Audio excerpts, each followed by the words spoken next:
Amigos y amigas todos que ven este programa todos los sábados, Conversando con Luis Hermes. Un cordial saludo y tal como les había dicho en la semana pasada, que terminamos el programa de la posesión de Gustavo Petro y el nombramiento de sus ministros y todo lo que tuvo que ver con la cúpula militar. Habíamos quedado que íbamos a poder tener la oportunidad de ver el discurso o la cátedra de macroeconomía que dictó, así lo podríamos llamar, el hoy presidente Gustavo Petro en la reunión de la ANDI. Es un discurso de aproximadamente 50 minutos que ustedes van a disfrutar y ya en una semana cualquiera de las que tenemos, porque tenemos muchos programas acumulados para realizar con ustedes, vamos a tener la oportunidad de hacer el estudio de lo que significó el programa de la reunión que tuvo el presidente con los industriales de la ANDI. Esta es la intervención del presidente Gustavo Petro. Gracias, gobernador del departamento de Bolívar, Vicente Blel, alcalde de Cartagena, William Dow Chamat, presidente de la ANDI, Brook McMaster, embajadores y jefes de misiones diplomáticas acreditados en Colombia aquí presentes, ministros, ministras y funcionarios del Gobierno Nacional, congresistas de la República, presidentes, vicepresidentes, directores y representantes del sector gremial empresarial y representantes de las diferentes empresas que aquí asisten, conferencistas y panelistas nacionales e internacionales que participaron, medios regionales y nacionales, y a todas las personas que aquí se han hecho presentes. Vamos a comenzar pues una deliberación, llamémosla así. Aquí quedarán puntos suspensivos. Es un primer encuentro después de ganar las elecciones y hablar ahora como jefe de Estado ante ustedes. Y por tanto yo creo que por honestidad es muy importante que ustedes se acerquen a la manera como nosotros en el gobierno estamos interpretando las cosas de la economía y la política pública que pretendemos desarrollar en los próximos meses, en las próximas semanas. Cuando se habla de crear riqueza, indudablemente, pues aparece toda una discusión económica, ¿qué es la riqueza y dónde se crea? Cuando empezábamos a estudiar de jóvenes economía, había múltiples escuelas y maneras de entender este asunto. Lamentablemente, con el tiempo, en estas últimas décadas, solo se miró una manera y se volvió dominante en todo el mundo, como si esa fuese la economía. Y era apenas una manera de entender la economía entre muchas. En medio de esta crisis económica mundial que estalló desde el 2008 y no termina, al contrario, parece arreciar por las últimas noticias, el COVID fue apenas un episodio en medio de la crisis. Han aparecido otra vez la diversidad de escuelas y de planteamientos, otra vez tenemos un pluralismo, para poner ese nombre, en el pensamiento económico. Y por tanto, se puede hablar un poco con libertad en relación a estas concepciones y a planteárselas a ustedes, porque hacen parte del gobierno nacional. ¿Qué es riqueza? ¿Y cómo se crea? Tiene usted razón en que nosotros, desde la campaña y desde antes, estamos planteando la necesidad de crear riqueza en Colombia. No estamos planteando simplemente cómo distribuir lo que existe, que es muy pobre, sino de cómo crear riqueza. pusimos una comparación en campaña, en los debates. Miremos el caso coreano, porque siempre me ha parecido sugerente, dado que nuestros abuelos se fueron a pelear allá, hace 70 años.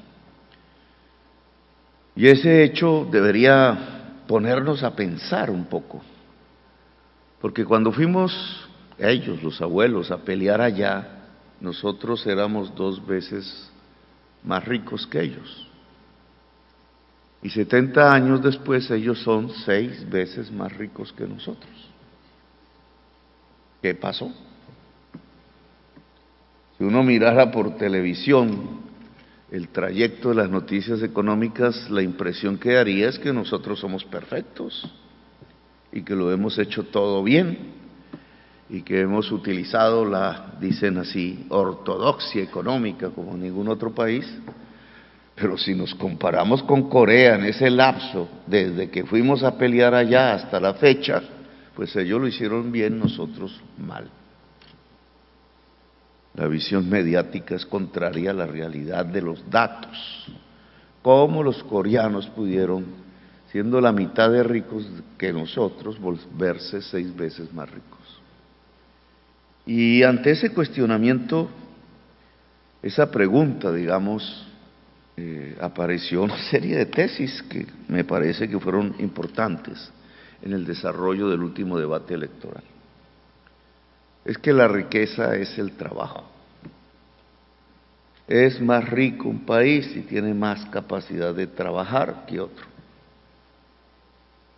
Eso es el ABC desde Adam Smith de la economía clásica política. La riqueza está en el trabajo. Y entonces surge la pregunta, ese trabajo que crea riqueza, ¿en dónde es que se encuentra en la economía? ¿Todo trabajo en la economía genera riqueza? Pues la discusión es pertinente, porque el límite entre lo que es y no es generador de riqueza, sino apenas una transferencia de riqueza, es la producción. Se genera riqueza en la producción. Hay actividades que no son productivas, pero que son necesarias para que exista producción. Por ejemplo, el comercio, por ejemplo, la banca, por ejemplo, alquilar un edificio donde poner la fábrica. Si no está el alquiler de ese edificio, pues no está la fábrica. Pero esas actividades en sí mismas no son generadoras de la riqueza, son necesarias para la generación de la riqueza, pero el corazón de la generación de la riqueza es la producción. Puede ser que la ANDI en su ámbito, en su espectro de afiliados, contenga empresas que son transferidoras de valor y otras que son productoras, etcétera. No voy a meterme más en estas honduras un poco teóricas, pero nosotros, si queremos generar riqueza, tenemos que hablar de producción, y de producción en el siglo XXI. Cuando se acerca uno al gobierno, ¿dónde encuentra uno en las instituciones del gobierno? Que son enormes, 140 y pico instituciones, una sábana, todavía no acabo de leerlas todas, muchas ni las conocía. La palabra industria. Ustedes se llaman Asociación Nacional de Industriales. ¿Dónde está en el aparato del Estado la palabra industria? Hagamos un ejercicio a ver si lo encontramos. Yo dije, no, pues había un ministerio, debe haber, ¿cierto? El de desarrollo, me acuerdo yo que se llamaba así. Hoy ahí dice comercio, turismo y desarrollo empresarial, creo que dice. No aparece la palabra industria. Y va uno, mira los viceministerios, y entonces hay uno de turismo, creo. Hay otro de desarrollo empresarial.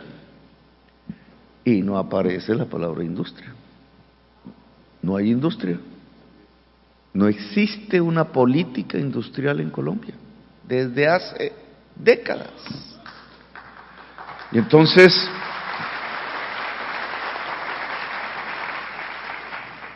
estamos ante el reto que sin institucionalidad propia, específica, con los acumulados que eso hubiera podido tener a través de los años, tenemos que construir una política industrial.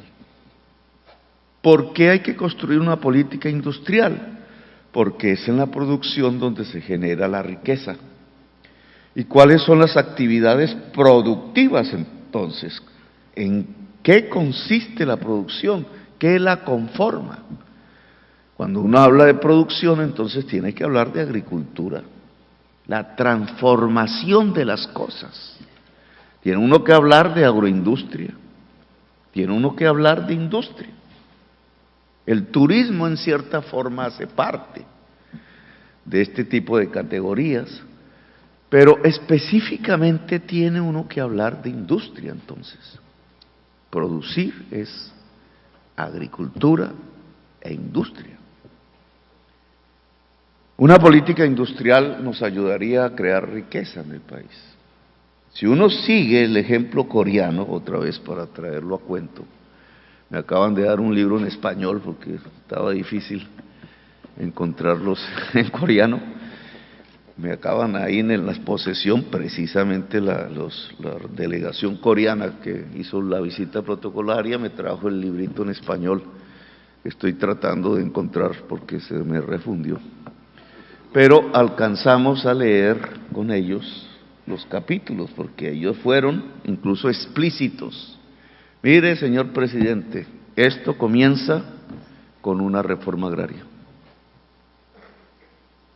Eso lo sabíamos nosotros. Una reforma agraria, ¿por qué? Porque la primera actividad productiva es la agricultura. Porque si no hay una producción agraria relativamente eficaz de alimentos, el proceso subsiguiente de construcción de la industria se puede frenar.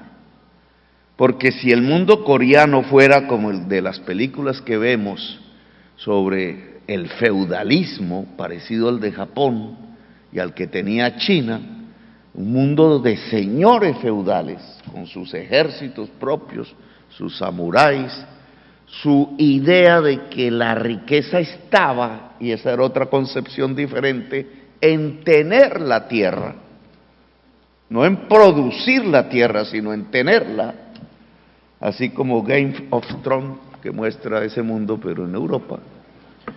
Esa concepción impedía la industrialización de Japón, de Corea, de China. Entonces nos lanzaron un mensaje en la historia misma, en la evidencia, no solo en la teoría. No puede un mundo feudal generar industria.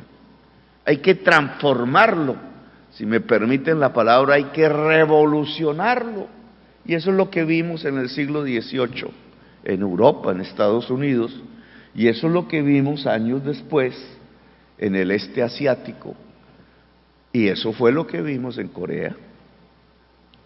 Revolucionaron ese mundo en donde la tierra era concebida como una tenencia, como que el poder era igual a tener tierra, como que la riqueza era igual a tener simplemente la tierra, y lo transformaron en un mundo en donde la tierra fértil tiene una función productiva, es un medio de producción. Para alimentar, para volver más baratos los alimentos. Si se vuelven más baratos los alimentos, el salario relativo es menor y la competitividad del país es mayor. Esa era la tesis. Colombia ha hecho una reforma agraria. En Colombia no se sigue manteniendo alrededor de la tierra fértil la idea que el poder y la riqueza consiste en tenerla. Buena parte de la violencia y la inmensa desigualdad social que se extiende a todo el país no tiene que ver con que aún se mantiene en este país la idea que la riqueza es igual a tener tierra. Todo corrupto del Estado que consigue dinero, ¿qué es lo primero que hace? Comprarse una hacienda.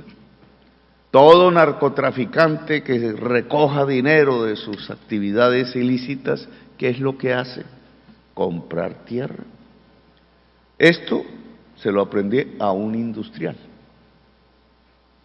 que era economista también, ya muerto, a Hernán Chavarrió Lózaga, que escribió un libro sobre la preferencia por la tierra en Colombia, que como industrial que era, entendió perfectamente que mientras se tuviera una estructura absolutamente atrasada, premoderna, casi que feudal de la tierra, no iba a haber industrialización, como no la ha habido, sino parcialmente. Claro, ahí surge una pregunta política, Bruce, ¿qué hacen los industriales votando por terratenientes? Que se la hice a usted. Porque un industrial, su primer interés debería ser, desde el punto de vista global del desarrollo de la industria, cómo se logra modernizar el campo de tal manera que el concepto de tener la tierra se transforme en el concepto de tener la tierra para producir como medio de producción. Claro, habrá un debate, grandes cantidades, el gran empresario, pequeñas cantidades, el granjero, al estilo canadiense y norteamericano y francés. ¿Cómo se hace entonces con el campesinado? ¿Se saca o se convierte en esos granjeros como una fuerza fundamental de la producción, etcétera? Un debate político que quiero traer aquí, porque si se quiere industrializar a Colombia, hay que modernizar el campo, hay que lograr que la tierra sea un instrumento productivo. Parte de la reforma tributaria tendría que ver con ello, aunque José Antonio ha dicho que no nos metamos mucho en los impuestos locales, territoriales que se llaman. El impuesto predial tiene que tener una característica diferenciadora, tanto en la ciudad como en el campo. En la ciudad es relativamente claro, sobre todo en las más grandes. No es lo mismo tener un lote de engorde que tener una casa. El lote de engorde debe pagar más impuesto predial que la casa, porque la casa tiene una función social, darle vivienda a quien la habita. Pero no es lo mismo tener un lote de engorde en medio de la ciudad. Ese propietario de ese lote debe pagar más, porque no está dejando que esa tierra tenga una función social respecto a la ciudad. Hagan un edificio de oficinas, hagan un edificio de vivienda, lo que sea, pero no un lote de engorde en medio de una ciudad que tiene necesidades de locaciones. En el campo sucede lo mismo, entonces allí sería bueno poner en la reforma tributaria un impuesto diferencial predial alrededor de la productividad de la tierra, pero lo dejo como un paréntesis allí para el debate del Congreso y para el debate que ustedes mismos tienen alrededor de la reforma tributaria. Ahora bien, entonces este gobierno está interesado en que crezca la producción. Y aquí tenemos que enfocarnos, porque las estadísticas que da hasta ahora el DANE y lo que se transmite en la prensa no es exactamente lo mismo de lo que estamos hablando aquí. Si uno coge la estadística PIB, lo que ustedes encuentran es una tasa de crecimiento que tiene que diseccionarse. A veces lo que crece en Colombia como PIB no es la producción.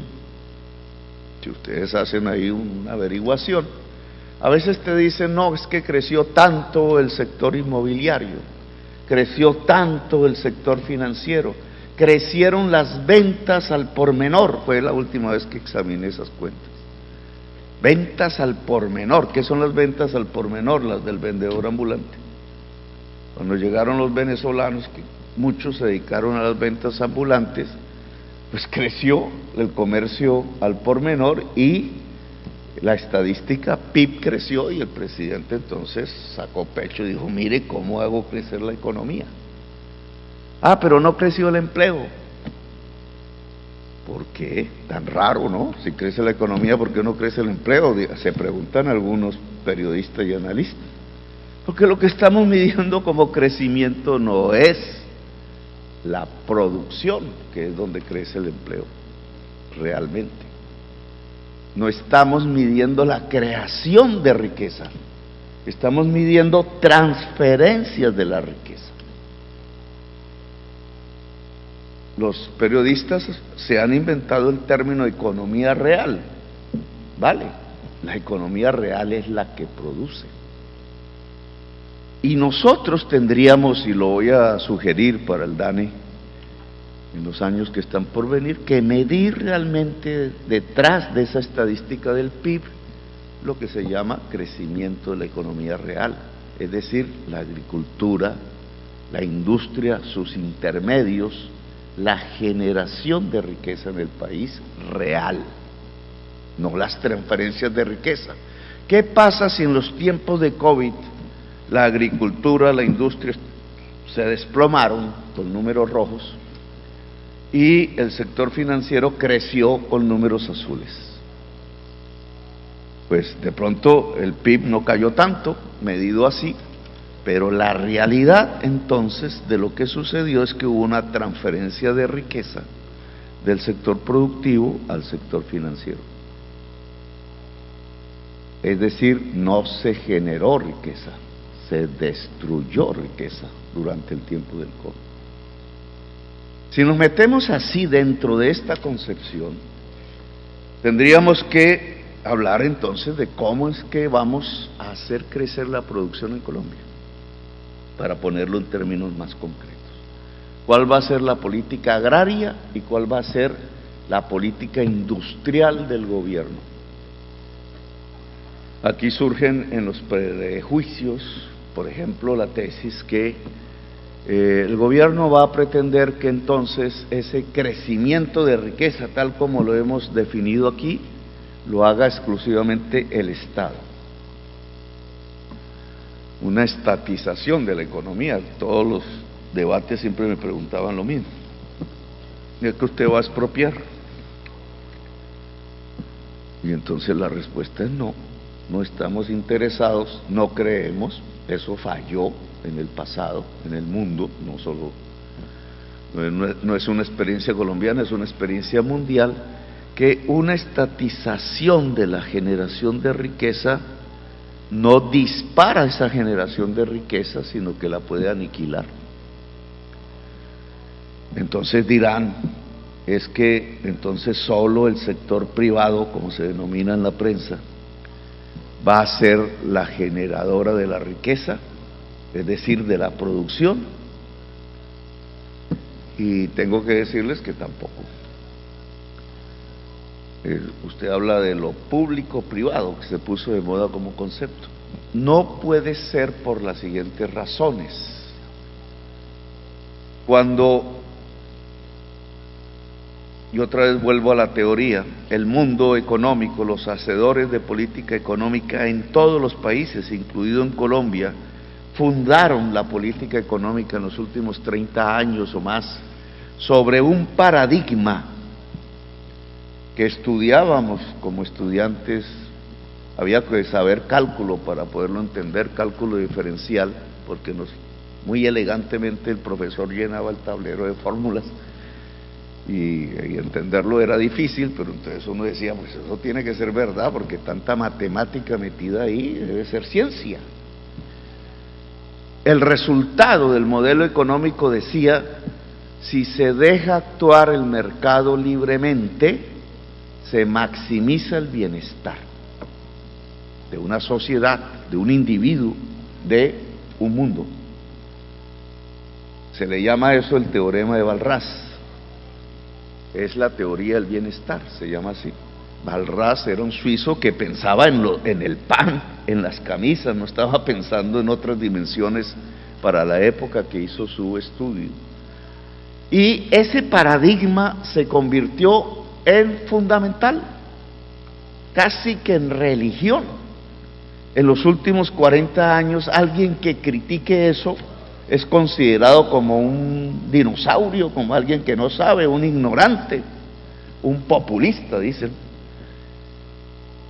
Si se deja actuar libremente el mercado, se maximiza el bienestar. ¿Cuál es la evidencia hoy? Hoy, esta teoría es de hace casi más de un siglo, pero práctica y dominante desde hace 40 años. ¿Cuál es la evidencia? Que si se deja actuar libremente el mercado, nos extinguimos. Eso se llama la crisis climática. La crisis climática, según la ciencia, nos lleva a la extinción. El virus que vivimos,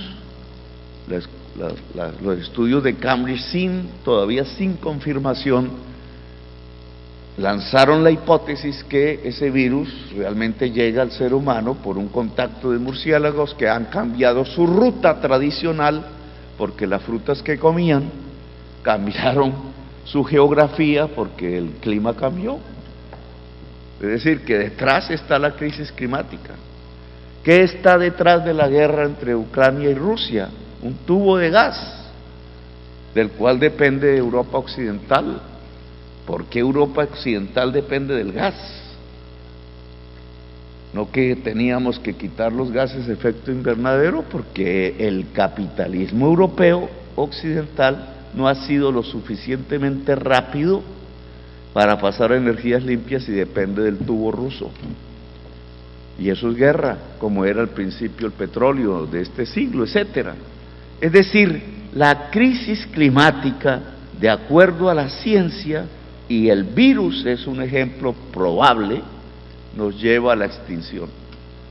Nuestros hijos vivirán muy mal respecto a lo que hemos vivido nosotros, y ni hablemos de los nietos.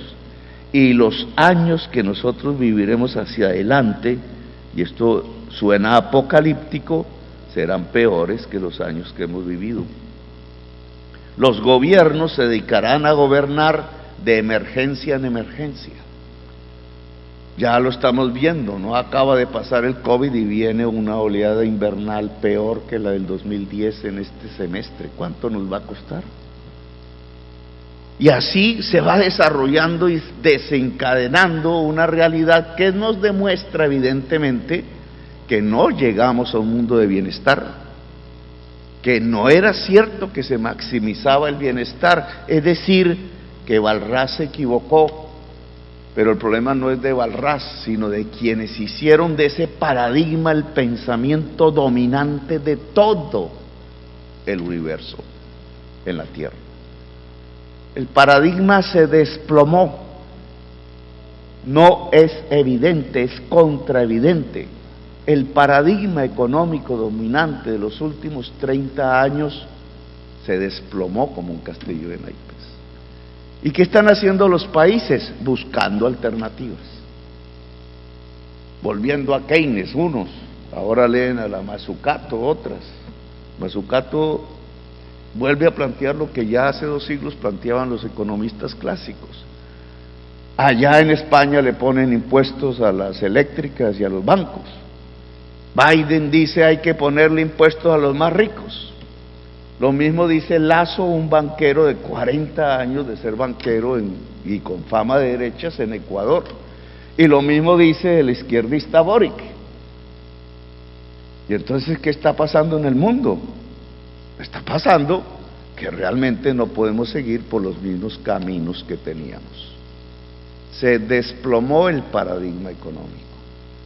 Ahora, ¿significa que hay que acabar el mercado por decreto? No. Significa que tiene que aparecer el Estado, incluso bajo fórmulas nuevas de integración multilateral. Significa que el Estado tenía una importancia. Significa, quizás porque estamos en un balbuceo hacia adelante muy libre, interesante, pero dramático, porque si no damos las respuestas concretas y reales en los próximos 12 años, la humanidad llega al punto de no retorno. Es una situación interesante pero dramática. Significa que quizás es con el mercado y con el Estado.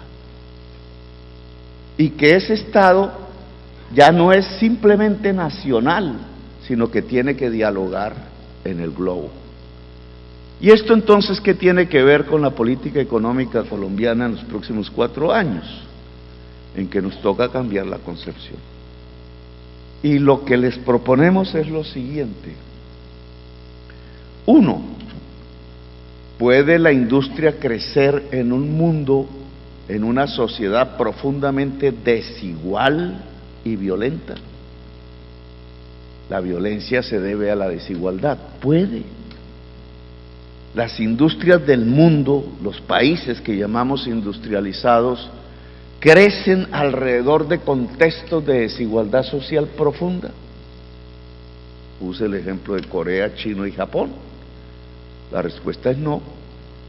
China es tan igualitaria, Corea es tan igualitaria como Alemania. Es más, Corea es igualitaria antes de impuestos. Nosotros, con la desigualdad social que tenemos, ¿podremos entonces industrializar el país? La evidencia dice que no. Primer concepto entonces que deberíamos trabajar comúnmente. Si queremos industrializar a Colombia, tenemos que construir una sociedad más equitativa que comienza por el problema de la tierra, que comienza por el problema del impuesto.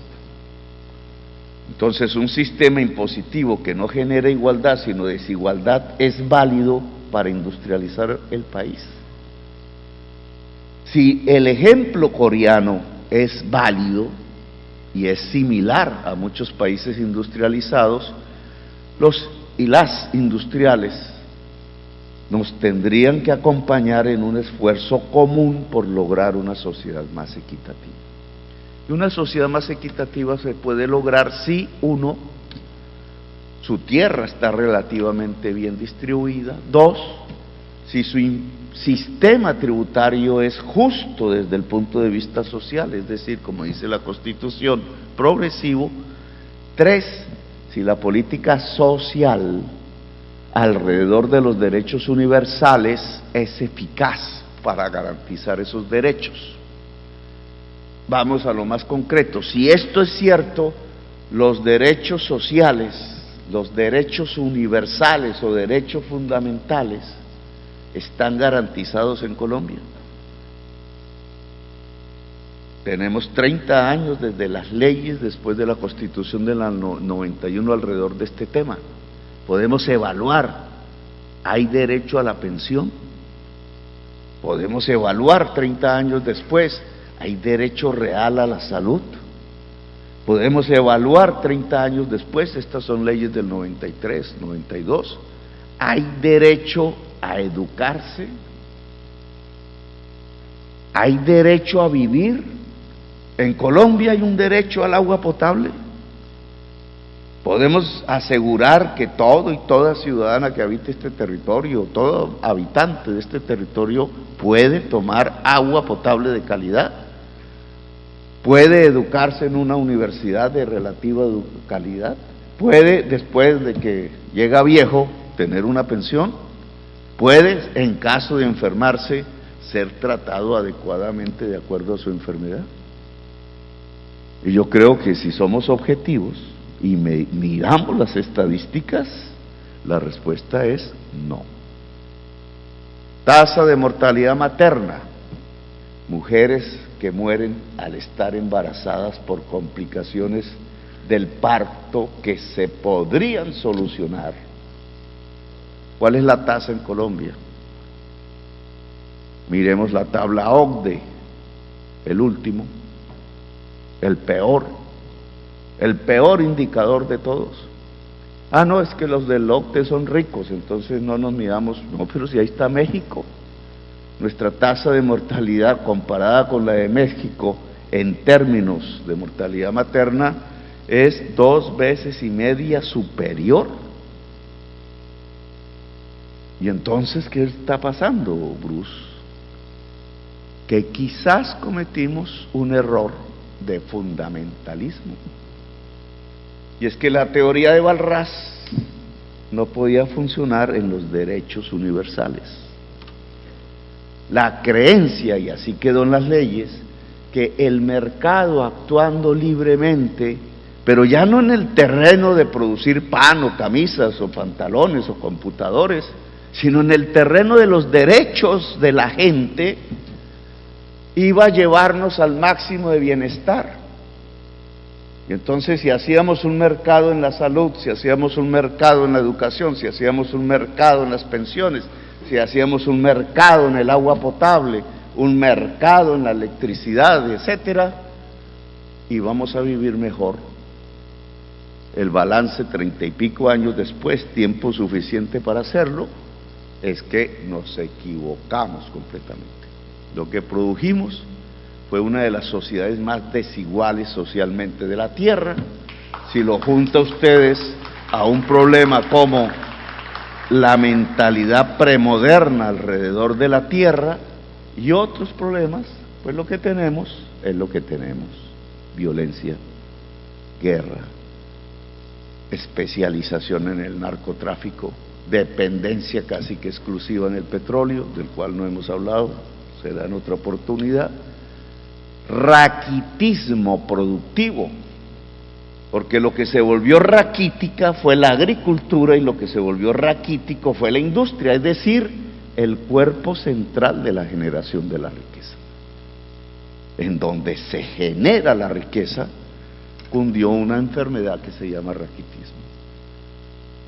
Propuesta: esos derechos fundamentales en donde se puede construir igualdad social, tienen que tener un sistema que no es exclusivamente del mercado. Tiene que ser un sistema en donde sí se pueda usar el mercado, pero el Estado tiene que tener un papel rector. En la salud, en la educación, en el agua potable, en la electricidad, en la pensión.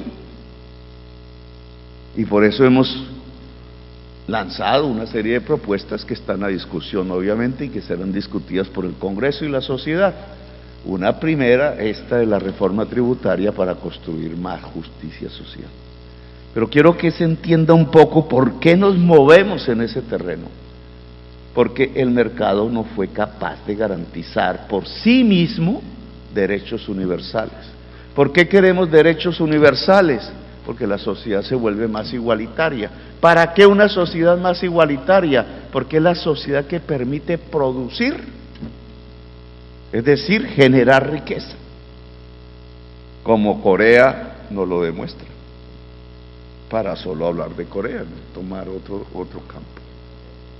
Ahora bien, entonces, al lado de posibilitar derechos universales, que bien alguien podría decir, y bueno, ¿y cómo se financian?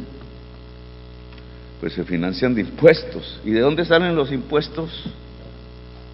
De la producción, diría alguien perfectamente. El impuesto es una transferencia de valor, no es una generación en sí misma de valor, es una transferencia de valor al Estado. ¿Para qué? Pues no es para que se lo roben, no es para que nos lo gastemos en triquitraques y bombas matándonos entre nosotros mismos, es una tontería. Es la realidad, pero es una tontería histórica como sociedad.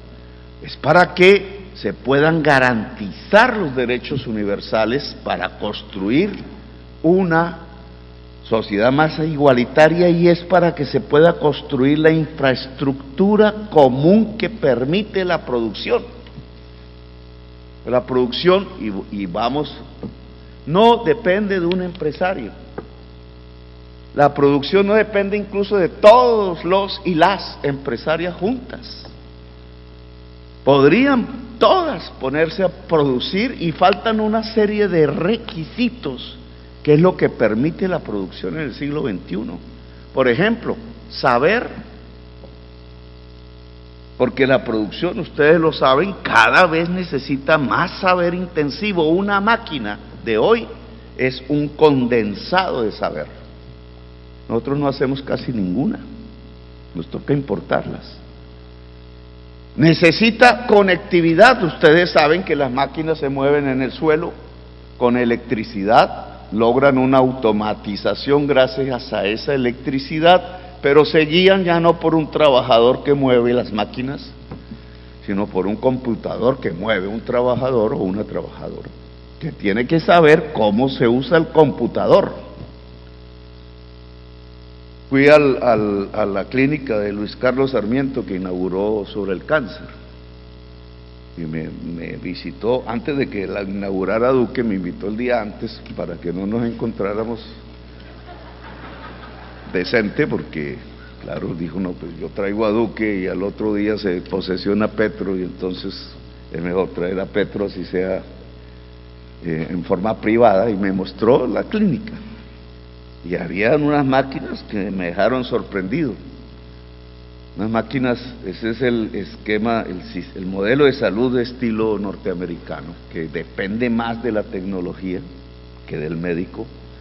Y entonces vi digamos, una máquina inmensa, un cuarto inmenso para hacer operaciones sin bisturí, solo con el rayo X, rayo no sé qué, rayo láser. Y entonces vi a la médica, estaba todo el equipo médico ahí, de ese aparato que se movía casi solo. Ella estaba como los niños con los jueguitos esos, estaba así, chi, pues estaba moviendo la máquina. Y entonces le pregunté a la médica, ¿y usted dónde estudió eso? Ella había sido primero pues médica, seguro se especializó en oncología, seguro cirujana, hizo todo, años, pero tuvo que irse a Estados Unidos, a donde el fabricante de la máquina, para saber cómo se manejaba la máquina, que es como un juego de niño. ¿Y qué hizo? Pues obviamente se adaptó como fuerza de trabajo a una nueva tecnología, pero aquí el tema es, ¿y esa máquina quién la hizo? O sea, la médica tiene que saber manejar una máquina. ¿Quién hizo la máquina? Pues un colectivo inmenso de trabajadores y trabajadoras que ya no usan la fuerza muscular, como la cirujana tampoco la usa, simplemente para mover los dedos, sino que usa la fuerza del cerebro. Entonces, si no se sabe en una sociedad, si no tenemos electricidad en una sociedad, si no tenemos conectividad en una sociedad y si no tenemos energías limpias, ¿cómo podemos hablar de una política de industrialización en este siglo? Y eso que se llama electricidad, que se llama conectividad, que se llama saberes, ¿quién los garantiza? Entonces no puede ser el empresario individual. Luis Carlos Sarmiento tuvo con qué comprar eso, pero él no podía generar él solo la máquina y el saber de los médicos, etcétera. Eso lo garantiza el Estado. Y aquí entonces aparece otro paradigma. La producción necesita el empuje privado, individual, el capital y el Estado. Y el Estado obviamente tiene que financiarse. Luego, la importancia del Estado vuelve a crecer en las sociedades. Una política de industrialización implica que sea conducida por un Estado, que sea pensada en un Estado democrático, es decir, una sociedad condensada en un Estado. Implica industrializar un país con un Estado al frente para la industrialización. Lección, Corea. No es el libre mercado solo. Si el libre mercado lo dejamos actuar en Colombia, nos va llevando solamente a sacar petróleo y cocaína, porque es donde hay ventaja comparativa. Y nos va arruinando al papero, al maicero, al agroindustrial, al industrial de las camisas, de los pantalones, etcétera. Nos vamos especializando en donde no queremos especializarnos. El Estado es el que puede reconducir, ¿no? ¿Y por qué? Claro, tiene que hacer universidades, claro, tiene que tender la fibra óptica, puede contratar empresas privadas para atender la fibra óptica, tiene que hacer crecer la calidad de la educación superior y cubrir a toda la sociedad, tiene que traer y construir y generar las energías limpias, etcétera. Necesitamos Estado. Y esa es la propuesta que estamos haciendo.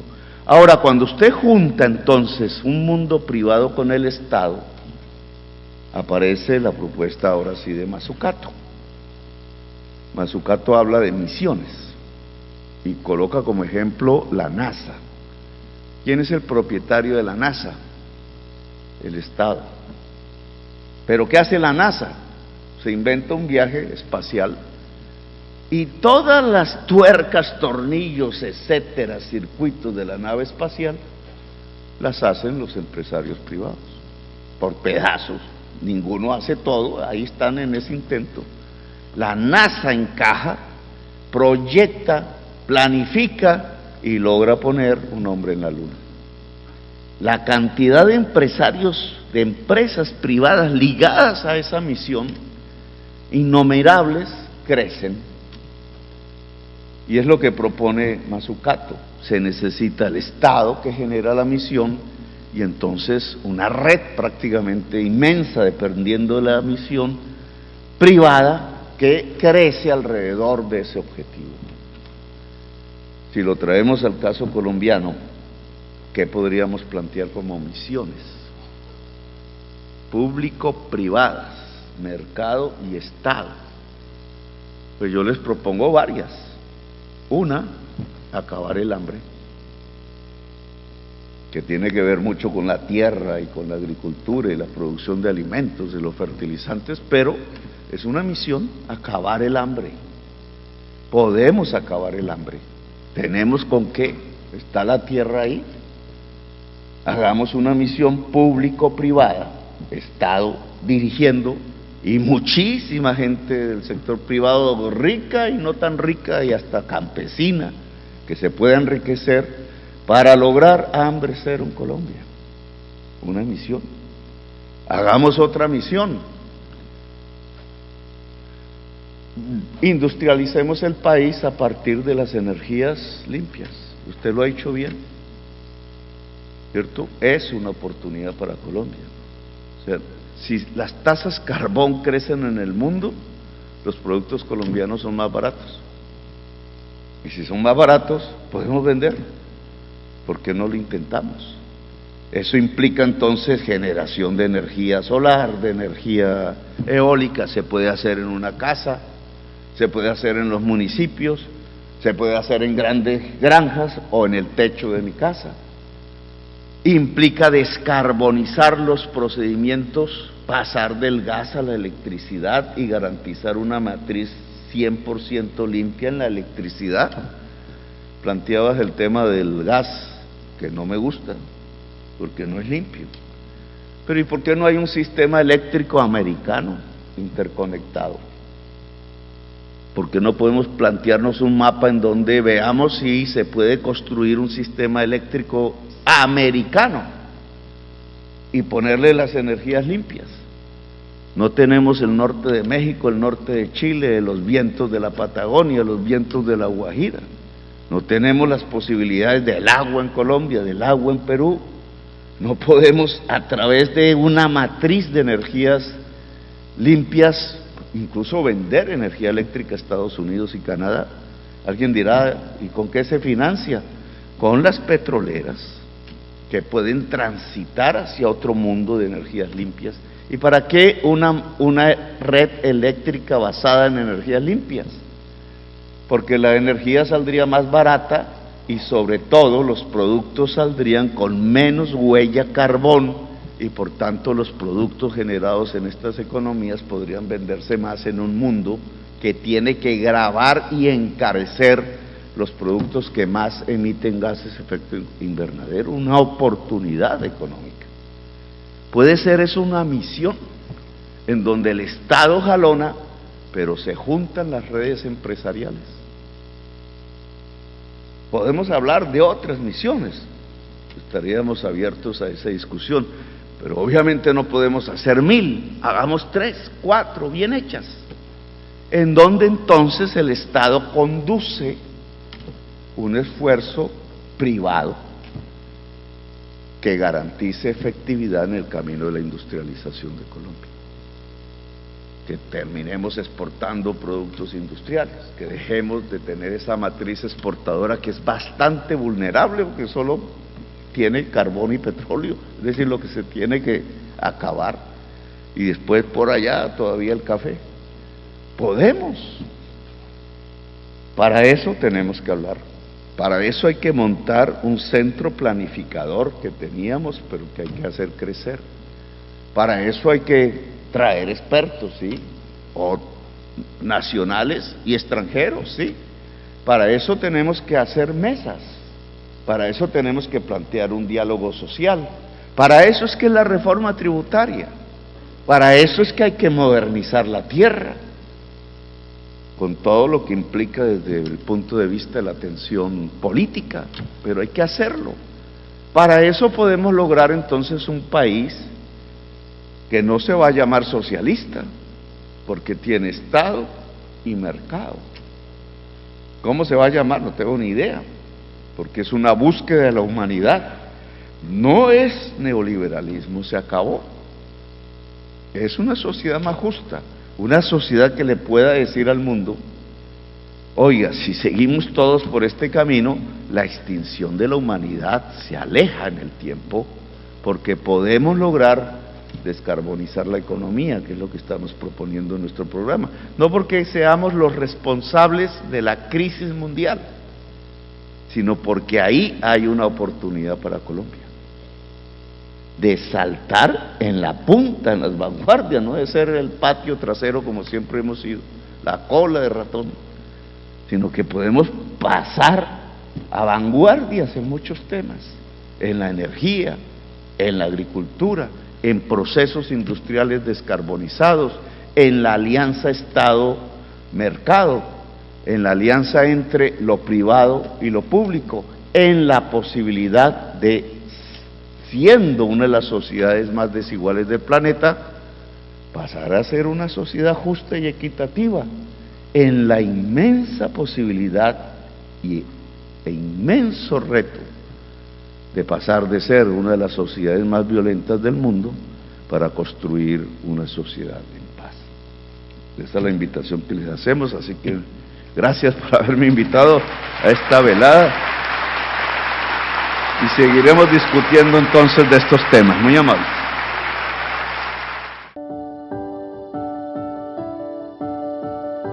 Muchas gracias, amigas y amigos, por ver este programa todos los sábados, Conversando con Luis Hermes. Y amiga y amigo, si usted no sabe dónde está su hija, su hijo, empiece a preocuparse, porque por no saber dónde está su hija, su hijo, es que se está perdiendo nuestra sociedad. Señor padre de familia, señora madre de familia, a esta hora, ¿usted tiene claro dónde se encuentra su hijo, su hija? De no ser así, empiece a preocuparse. Muy buenas noches y hasta el próximo sábado.